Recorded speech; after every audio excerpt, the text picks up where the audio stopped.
Pengkhianatan itu sakit sekali. Kenapa? Karena yang berbuat orang yang kita percayai, orang yang dekat dengan kita. Kalau yang nusuk itu musuh kita, tidak sesakit ini.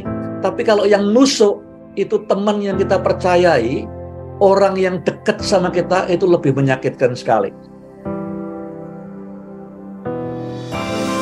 Dia tahu dia akan disiksa malam ini, dia tahu dia akan ditangkap, dia tahu dia akan menderita, tapi fokus tetap sama. Yang penting adalah ada waktu yang meaningful, yang dalam, sepanjang sore sampai malam dengan 12 orang muridnya ini.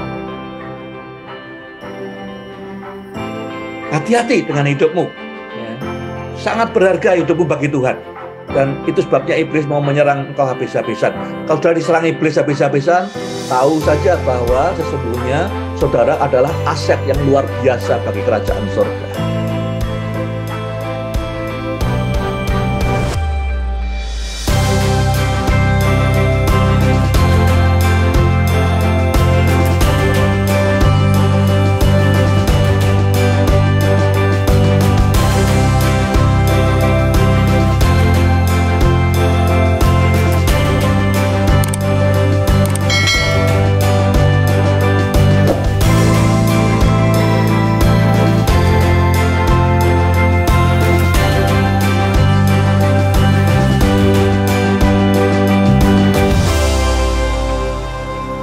Saya beri judul Lukas pasal 22 ini The Making of Peter, the Next Leader. Jadi bagaimana Tuhan punya sebagai pemimpin, dia punya sekian jam, ya mungkin 24 jam sebelum dia mati, ya mungkin sekitar 6 atau 8 jam sebelum dia ditangkap di Taman Getsemane. Dia mikir nanti kalau dia pergi, murid-muridnya butuh seorang pemimpin.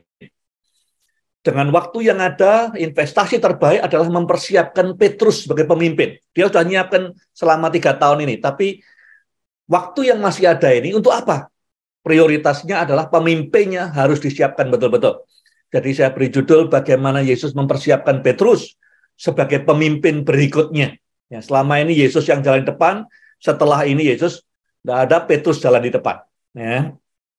Nah, saya mulai dengan topik yang pertama atau subtopik yang pertama, the cost of leadership. Leadership itu ada harganya yang harus dibayar. Dan Yesus membayar harganya di depan mata kita. Ada 7 hal yang Yesus hadapi sebagai pemimpin. Dan saya percaya pemimpin-pemimpin yang hebat, yang bagus, yang berhasil, yang berdampak, yang saya kenal, semua pernah ngalami ini semua. Ya, saudara pernah ngalami juga.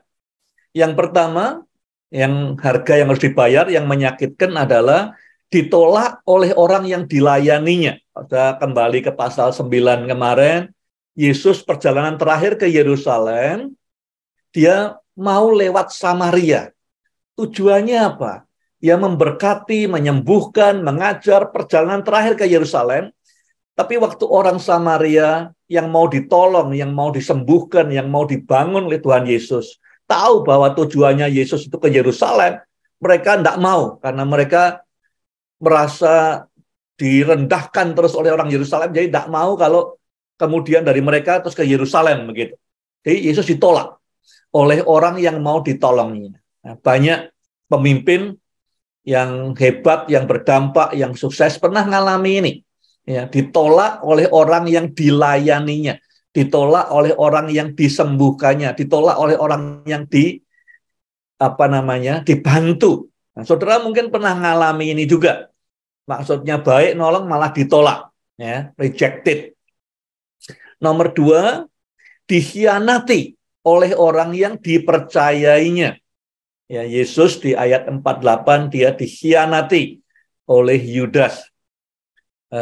Dengan ciuman. Jadi dikhianati itu kayak ditusuk dari belakang.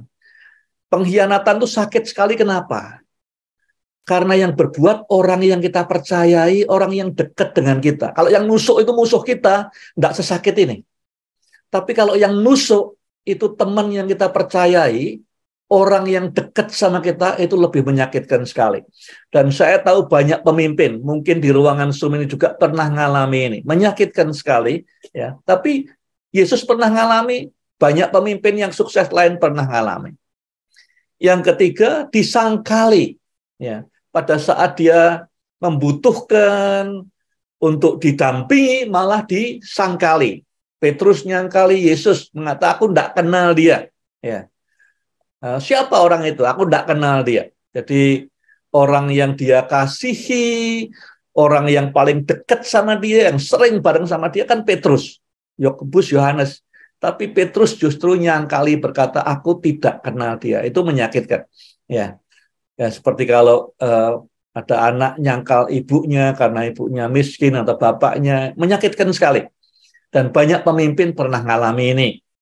Yang keempat, difitnah, dituduh, dihakimi secara semena-mena. Diungkapkan di Lukas, tapi lebih jelas di Matius 26, ayat paralelnya. Ya, banyak tuduhan-tuduhan fitnah.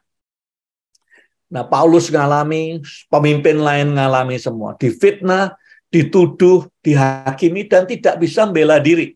Kita digosipkan, dituduh, difitnah. Banyak kita pernah mengalami itu, dan Yesus mengalami, dan banyak pemimpin sukses lain mengalaminya juga.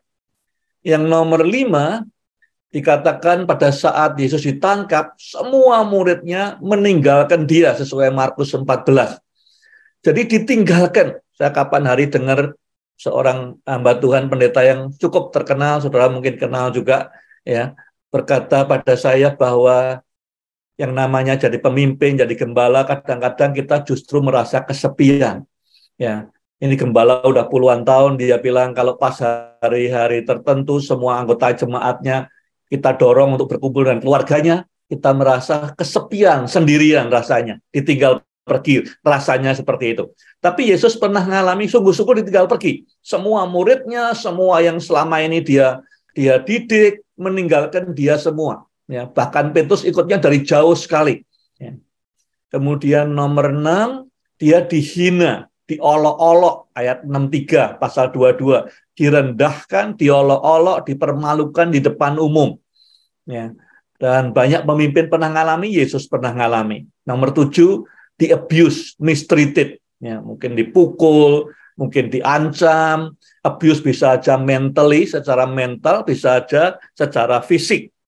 Nah, 7 hal ini adalah harga seorang pemimpin. Semua pemimpin yang sukses, yang berdampak, mengalami ini. Yesus mengalami juga. Saudara banyak yang sudah mengalami ini.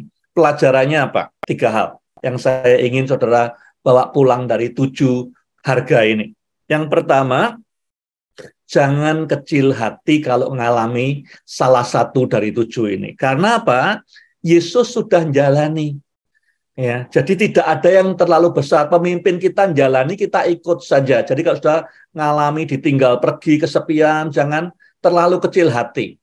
Dikhianati, jangan terlalu kecil hati. Ya, didinai, disangkali, jangan terlalu kecil hati. Ditolak, jangan kecil hati. Yesus mengalami semua ini dan dia bertahan sampai akhir. Jadi saudara tidak sendirian.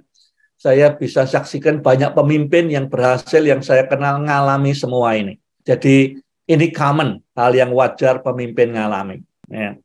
2, jangan pahit kalau ngalami ini. Ya, kadang-kadang kita bilang sudah ngampuni, tapi tetap kalau orang itu sebut lagi dan buat kesalahan lagi, kita gampang mengatakan iya dong, gitu. Ya, jadi jangan pahit, karena kalau kita pahit justru iblisnya menang, karena tujuannya semua ini cuma satu, supaya saudara pahit, ya, pahit terhadap sahabatmu, orang yang kau pimpin, pahit terhadap segala macam, ya. Jadi jangan kecil hati, nomor 1. Yang kedua, jangan pahit. Yang ketiga, setiap kita ini mimpin orang lain dan kita punya pemimpin. Jadi kita tahu semua pemimpin punya 7 hal ini, ya. Harus bayar 7 hal ini, pemimpin-pemimpin yang bagus, termasuk pemimpin saudara. Ya. Jadi jangan tambahi bebannya pemimpin saudara, sudah bayar 7 hari, buat tambahi lagi dengan macam-macam. Ya, kita ikut-ikutan memfitnah, kita ikut-ikutan merendahkan, kita ikut-ikutan ninggalkan, kita ikut-ikutan macam-macam. Jangan ditambahi lagi, justru doakan pemimpin saudara. Ya, saudara sudah ngalami tidak enaknya 7 hal ini. Saudara punya pemimpin, entah di gereja, entah itu orang tuamu di Roma, entah itu guru, atau siapapun juga. Ya, Saudara tahu tidak enaknya 7 hal ini. Pemimpinmu juga mengalami seperti itu. Jadi jangan ditambahi lagi, tapi didoakan. Ya. Baik, topik yang kedua malam ini adalah soal temptation. Menarik sekali dalam satu pasal ini ada 3 kali ya disebutkan tentang cobaan atau temptation. Di ayat 31 dikatakan Yesus berdoa untuk Petrus supaya jangan jatuh dalam pencobaan. Kemudian ayat 40 dan 46 di Taman Getsemani, Yesus pesan sampai 2 kali, berdoa supaya kamu jangan jatuh dalam pencobaan. Nah, kita mau tahu percobaan untuk pemimpin itu apa saja yang diungkapkan di sini. Yang pertama itu soal harta, kekayaan. Seringkali jadi cobaan buat kita. Ya, harta kekayaan. Yudas jual Tuhan Yesus untuk 30 keping perak. Yohanes bilang, Yudas memang suka mendodosi keuangan mereka, ngambil uang sebagai bendahara. Jadi kecintaan pada uang. Uang salah enggak? Uang tidak salah, netral. Cinta uang, kemudian mengorbankan kebenaran, itu salah. Jadi Yudas milih harta atau milih Tuhan Yesus? Dia milih harta. Nah, kalau mau ngobati penyakit ini, apa yang bisa mengalahkan adalah sikap hidup berucap syukur. Cukup. Ya, orang yang biasanya tercobai oleh kekayaan, harta itu tidak pernah merasa cukup. Mimpimu apa? More. Lebih. Apapun selalu lebih maunya. Tidak pernah merasa cukup dan mengucap syukur. Nomor 2, ya, murid-muridnya berdebat siapa yang terbesar, artinya kedudukannya paling tinggi siapa. Ya, jadi percobaan kedua adalah soal position, kedudukan, jabatan. Yesus membandingkan antara true greatness, ya, kebesaran atau keagungan yang sungguh-sungguh, atau sekedar dipandang manusia hebat dengan jabatan kedudukan yang tinggi. Nah, yang membuat kita selalu pengen kedudukan yang tinggi apa? Karena haus akan kekuasaan. Pengennya dipandang, dihormati, dianggap hebat oleh orang lain, belum tentu dianggap hebat oleh Tuhan. Jadi percobaan kedua adalah soal kedudukan, posisi, jabatan, ya, senang dihormati orang, senang punya power, tapi tidak bisa menggunakan power. Yang bisa mengalahkan itu apa? Pengosongan diri. Tuhan bilang, kamu kalau mau mimpin, kamu jadi hamba, ya, melayani. Yang ketiga, ini tentang comfort. Yang bisa jadi cobaan buat pemimpin apa? Comfort. Comfort itu rasa nyaman. Yesus berkata, kalau kamu jadi pemimpin, kamu di sini yang kerja. Dikatakan, kalau dalam tradisi mereka, kamu yang mau memimpin jadi seperti yang paling muda. Yang paling muda itu yang cuci piring, yang bersihin meja, yang kakak-kakaknya semua habis makan, ya selesai ngobrol yang lain-lain. Adik yang paling muda, yang paling banyak kerjanya. Beresin mejanya, nyuci piringnya, dalam budaya itu begitu. Jadi katakan, jadilah seperti yang muda, yang kerja, yang capek. Nah, banyak orang pengen jadi yang tua, ya cuman makan enak, dilayani, terus ngobrol sana-sini. Yesus bilang, kalau mau jadi pemimpin yang berdampak, harus melayani, harus kerja seperti yang paling muda. Ya. Jadi orang yang senangnya privilege, pleasure, kesenangan dunia ini, kenyamanan dunia, ya dia tidak bisa jadi pemimpin besar. Mereka yang mau kerja, mau melayani, mau sulit, jadi pemimpin besar. Cara bisa mengalahkan cobaan ini apa? Fokusnya ke orang lain. Orang lain lebih penting dari saya. Orang lain lebih bisa berdampak. Jadi saya harus melayani dia supaya sukses. Nomor 4, cobaan apa yang sering dihadapi pemimpin? Itu dihadapi Tuhan Yesus. Pengen menang tapi tidak mau bayar harganya gitu. Ya. Jadi kemudian ya Tuhan biasanya kalau boleh ya. Cawan ini lalu daripadaku, tapi Yesus menang dalam cobaan ini. Ya, banyak orang pengen sukses tapi tidak mau bayar harganya, tidak mau minum cawannya, mau hebat tapi tidak mau pikul salibnya, mau berdampak tapi tidak mau bayar harganya. Seringkali kalau ada kesempatan mau potong kompas, pengen cepat sukses tanpa bayar harganya.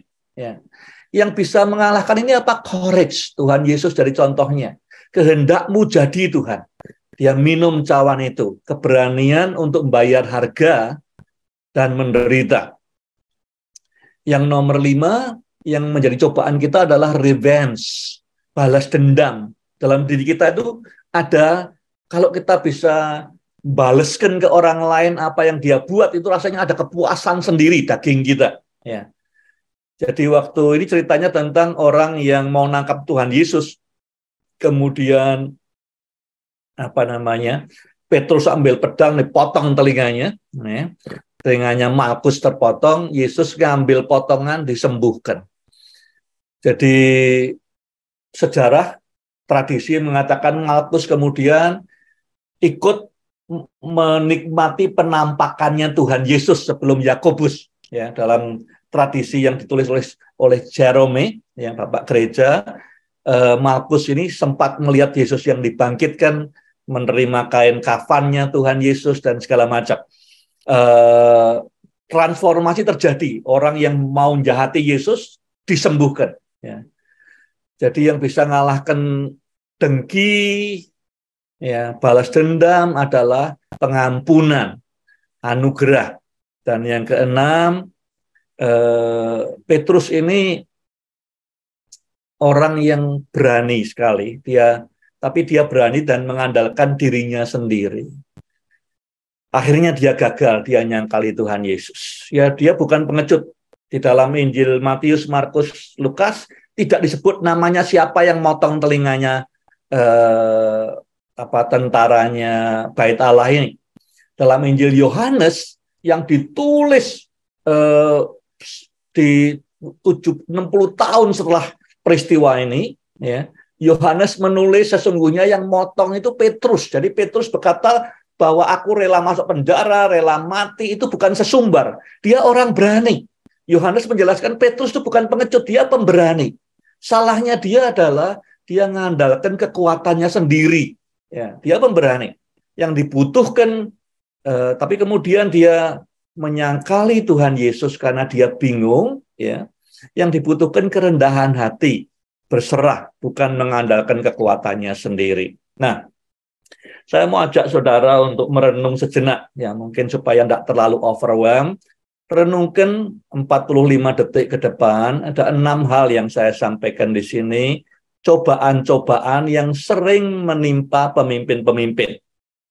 Bisa aja harta, kekayaan, uang, bisa aja kedudukan, pangkat, jabatan, bisa aja kenyamanan, kenikmatan hidup, bisa aja jalan pintas, sukses tanpa membayar harga, bisa aja dendam, dengki, bisa aja mengandalkan kekuatan sendiri. Dari 6 hal ini, mana yang beberapa kali saudara gagal? Gagal bukan berarti gagal selamanya. Saudara pernah gagal seperti Petrus 3 kali, tapi setelah itu dia tidak gagal lagi. Ya. Kira-kira dari 6 ini mana yang sudah sering hadapi dan tidak berhasil? Ya. Nah, sekarang waktunya untuk merenung dan kemudian berdoa, minta tolong sama Tuhan supaya setelah ini tidak gagal lagi. Mari ambil waktu refleksi dan berdoa pada Tuhan masing-masing.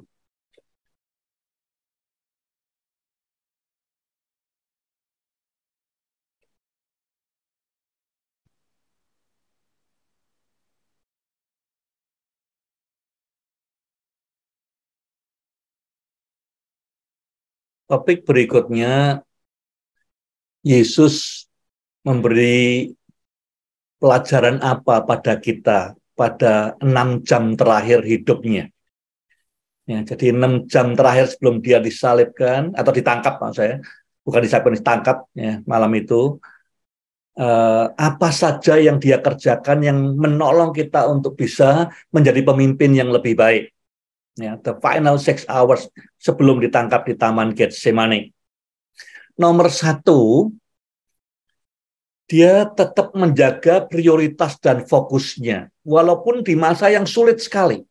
Ya, dia tahu malam ini dia ditangkap, dia akan dipukuli, dia akan disiksa. Dia sudah mengatakan ini berkali-kali sebelumnya. Anak manusia akan dianiaya sampai akhirnya mati di tangan bangsa asing. Dia tahu akan terjadi malam ini. Ya, masa yang sulit sekali. Dia akan terpisah besok dengan bapaknya waktu dia memikul dosa semua umat manusia. Tapi dia tidak merubah prioritas hidupnya. Prioritasnya apa? Membangun kapasitas kepemimpinan melalui investasi yang sistematis dalam hidup murid-muridnya. Tinggal 6 jam, tidak berubah.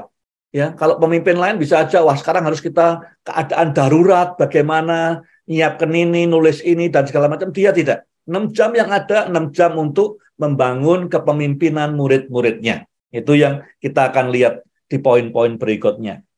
Nomor 1, di ayat 15, ya, waktu dia, ini hari adalah, ya, kalau menurut sejarah mungkin hari Kamis, ya, seperti hari Kamis kita ini, ya.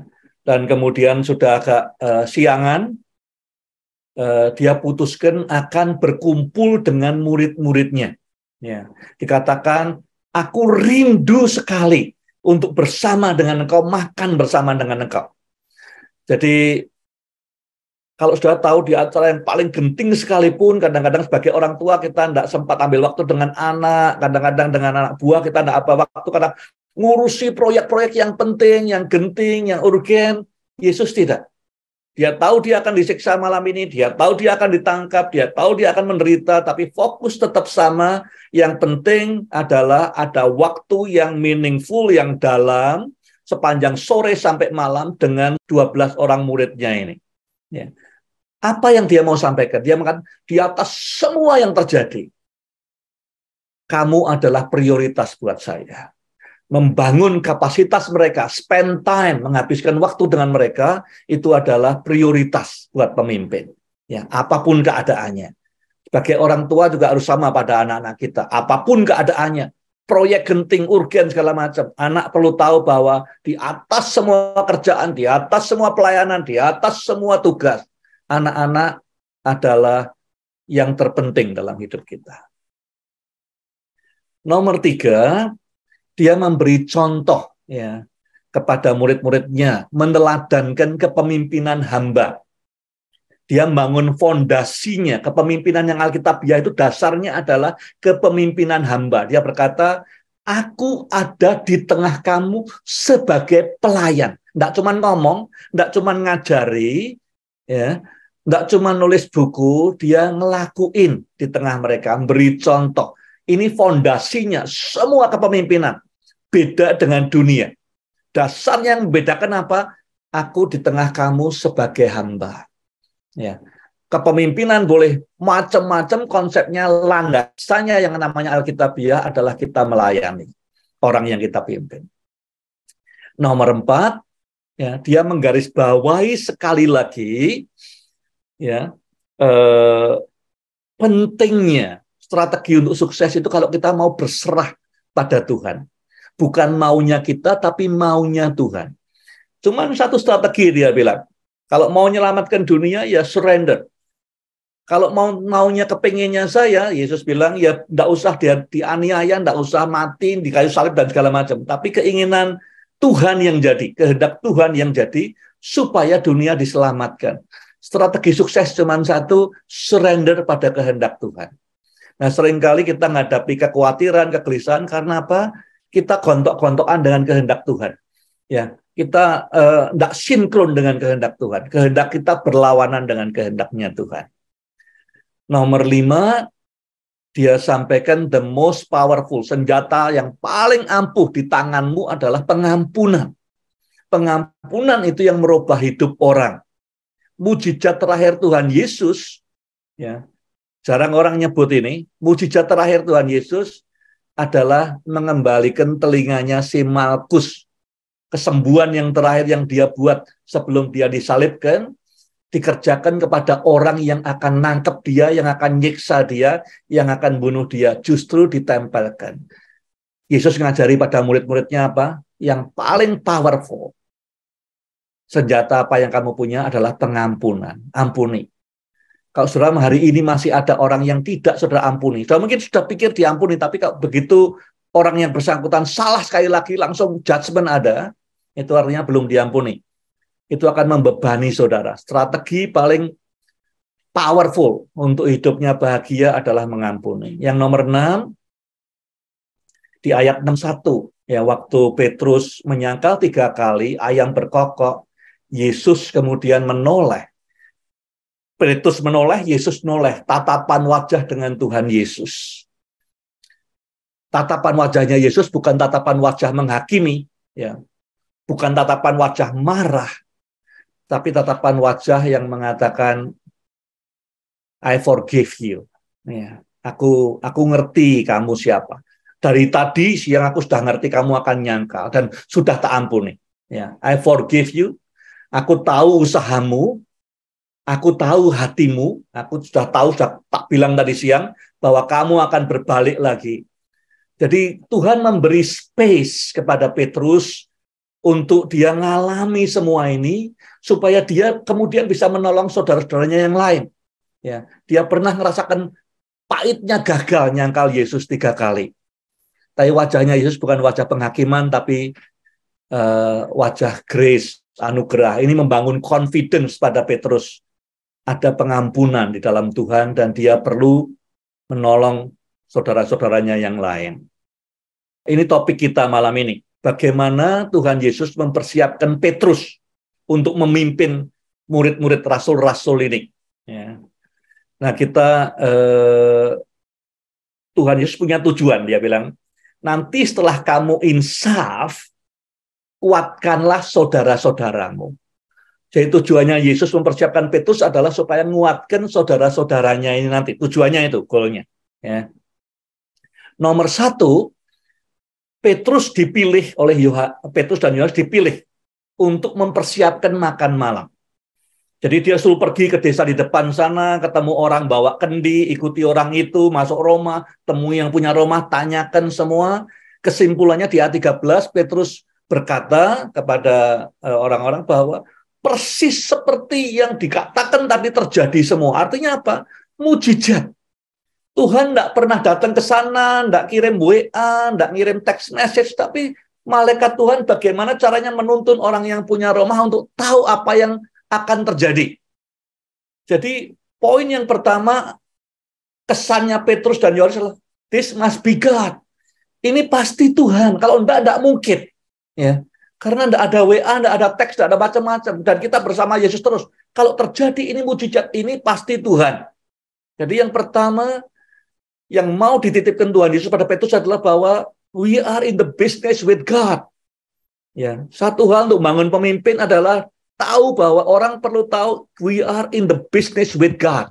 Kita berurusan dengan Allah yang Maha Besar. Itu yang kita perlu yakinkan orang yang kita muridkan. 2. Yesus berkata pada Petrus, ya, Simon, setan ini sedang menuntut kepada Tuhan untuk mencobai Petrus. Jadi dia ingatkan Petrus, kamu ini target utamanya iblis. Tujuannya Yesus ngomong gitu supaya apa? Supaya Petrus tahu kamu ini aset yang sangat berharga buat kerajaan surga. Itu sebabnya iblis nargetin kamu. Jadi dibangun bahwa kamu bukan sekedar orang bambung pindah atau apa, bukan. Ya, kamu ini aset yang sangat berharga buat kerajaan surga. Itu sebabnya kamu target utamanya iblis. Ya, jadi hati-hati dengan hidupmu. Ya, sangat berharga hidupmu bagi Tuhan. Dan itu sebabnya iblis mau menyerang engkau habis-habisan. Kalau sudah diserang iblis habis-habisan, tahu saja bahwa sesungguhnya saudara adalah aset yang luar biasa bagi kerajaan surga. Nomor 3, Yesus berkata, aku berdoa. Kamu tidak perlu. Ya memang kamu target utama, tapi kamu tidak sendirian.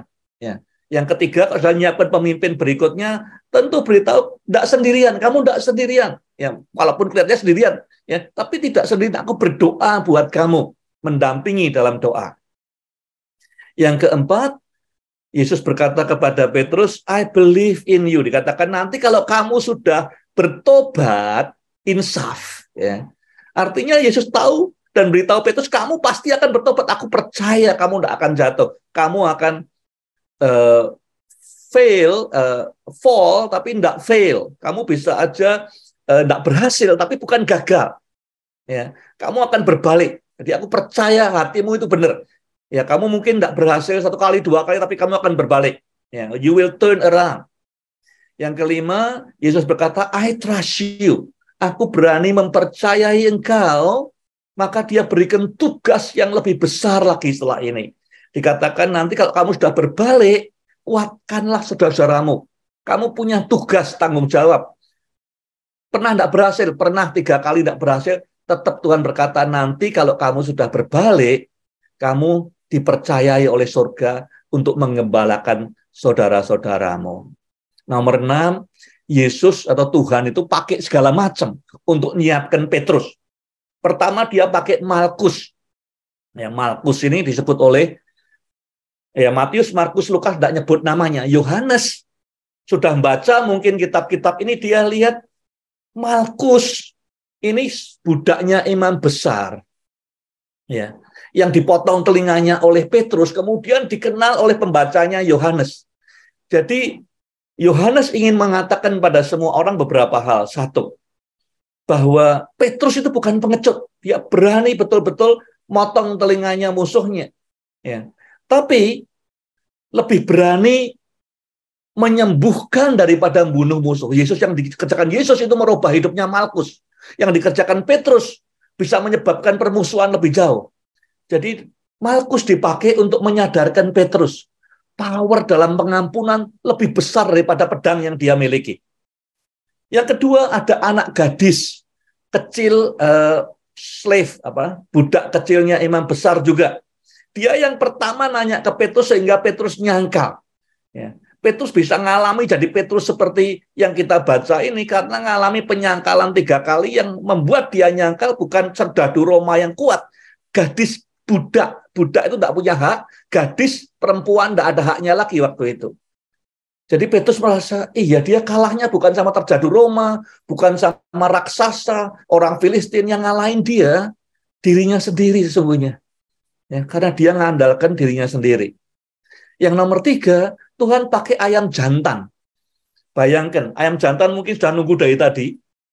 Ya, dikatakan di ayat ini bahwa begitu Petrus nyangkal 3 kali, dia masih sedang berkata-kata. Sementara dia berkata, ayamnya berkokok. Itu kan luar biasa. Tuhan ngasih tandanya ayam gimana coba?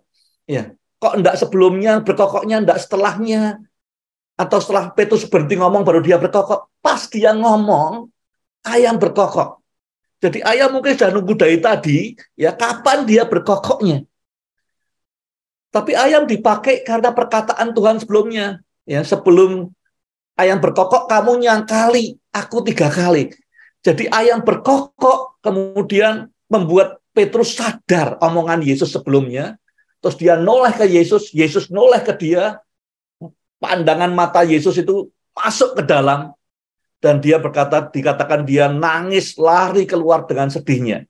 Muridnya dalam tradisi gereja kemudian dikatakan muridnya setiap kali mereka pergi berdua dengan Petrus, setiap kali Petrus dengar bunyi ayam berkokok, dia berlutut, dia nangis, dan dia dibangunkan kembali imannya. Itu ayam berkokok merupakan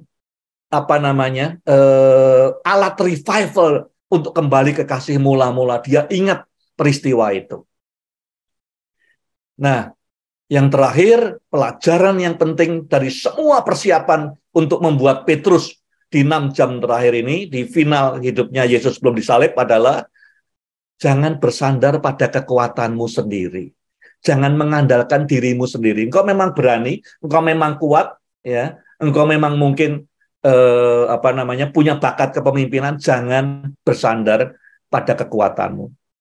Apakah saudara pernah mengalami momen ayam jago, roaster moment, ya, di mana sebuah kejadian menghadapkan saudara muka dengan Tuhan Yesus, ya, kemudian pandangan Yesus seperti menusuk ke dalam sekali, dan kemudian membuat saudara bertobat dan sadar, dan tiap kali dalam kehidupan saudara setelah itu diingatkan kembali peristiwa itu, membuat saudara kembali kepada kasih yang mula-mula, menyadarkan lagi, ya, betapa penting panggilan Tuhan dalam hidup saudara.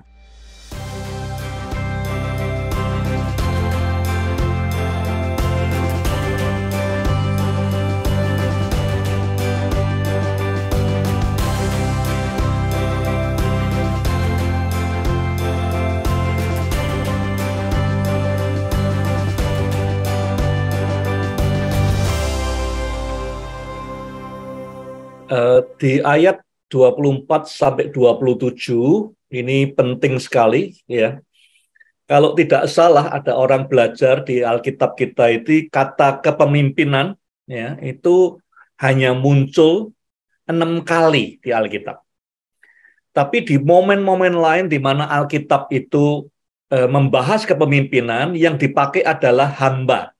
Musa hamba Tuhan, Paulus hamba Tuhan, Yesus hamba.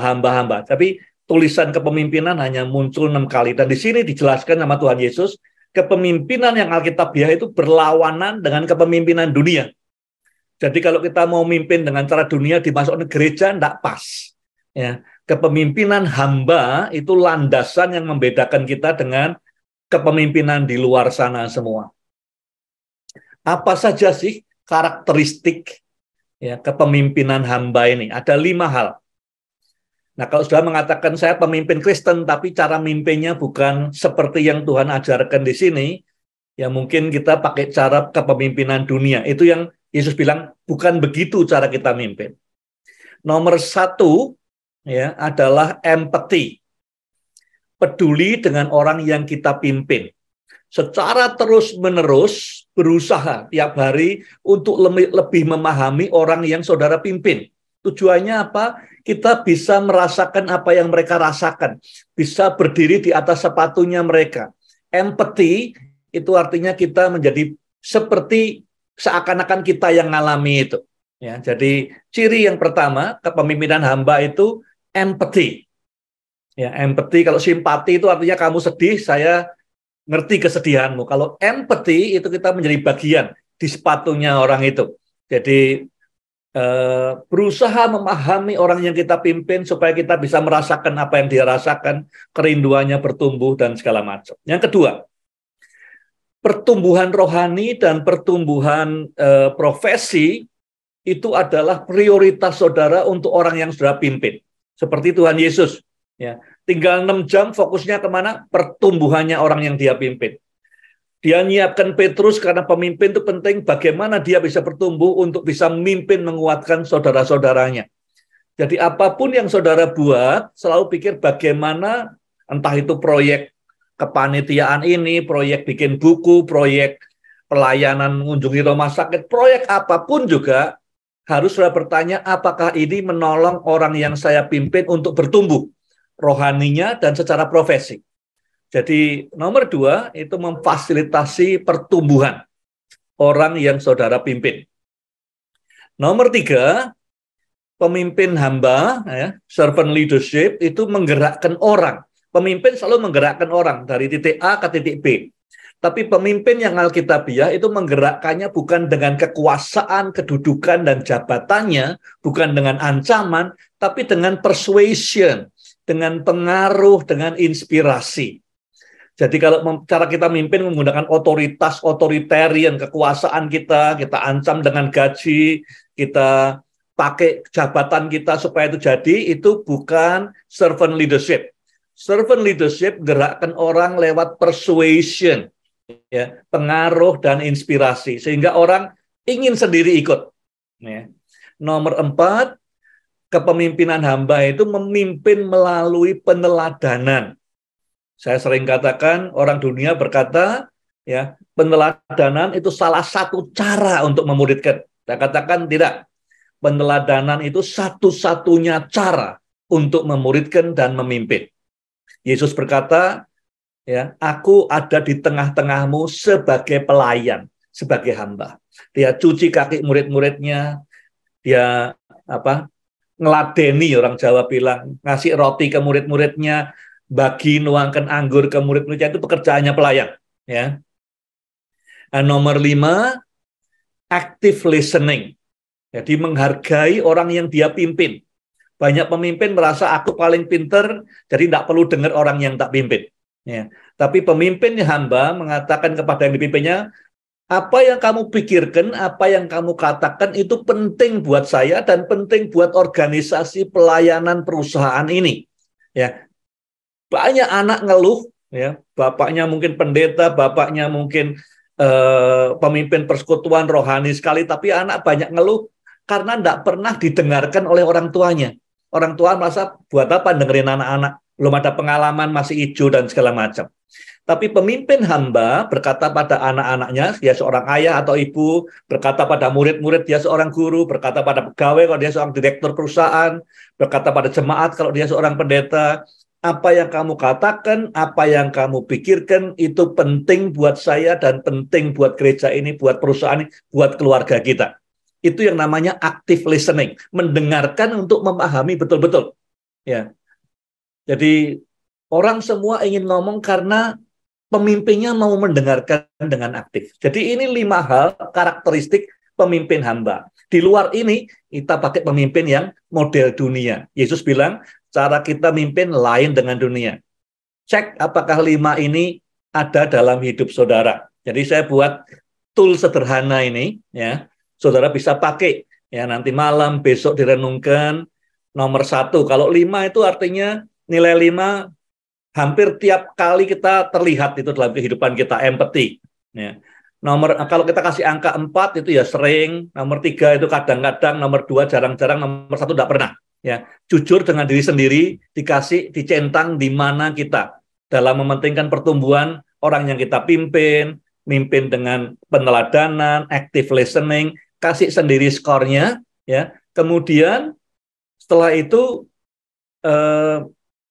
buat komitmen 14 hari ke depan, saya mau fokus yang mana dari 5 ini, yang saya mau fokuskan yang mana, caranya gimana.